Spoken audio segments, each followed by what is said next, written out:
lalaking lumalapit at nagbabadyang makaapekto sa ating bansa. Nasa labas pa yan ng Philippine Area.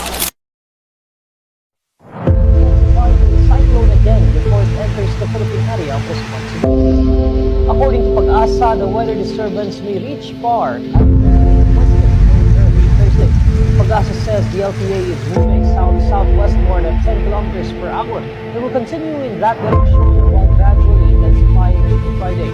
If it regains strength to become a tropical depression, it will be given the domestic name Kabayan once it reaches far. Meanwhile, based on Pag-asa's 11 a.m. advisory, the shear warning Tuesday will bring Manila, Quirino, Aurora, Quezon, and Bicol region.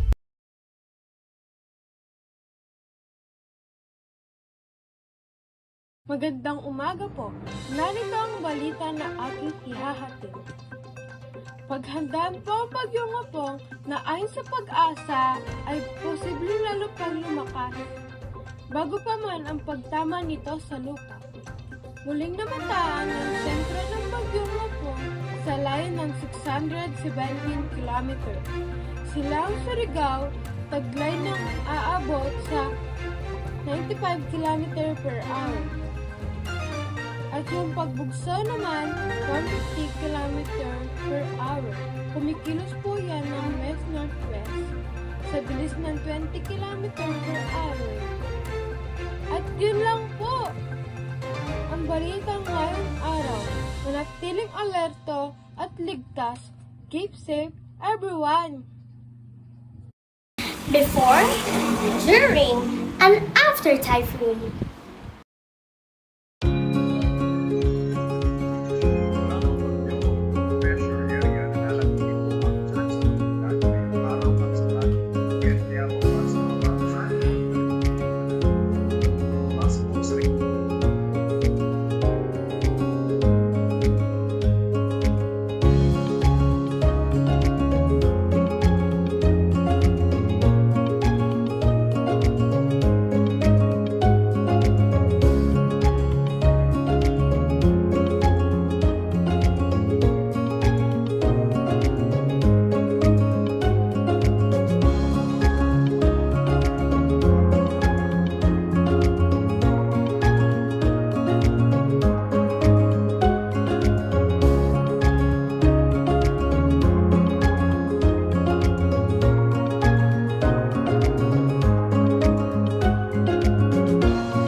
Flashlights, batteries, medicine, and important documents. We must secure our house by fixing loose objects, cleaning drainage, charging phones, and listening to weather updates from authorities. During a typhoon, we should stay inside the house, keep doors and windows closed, avoiding going outside, and stay away from flooded areas and electricity wires. It is important to remain calm and follow evacuation orders if needed.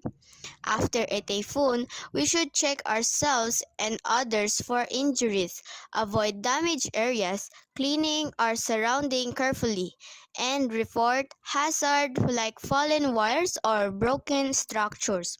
We should continue listening to official announcements and help our community recover.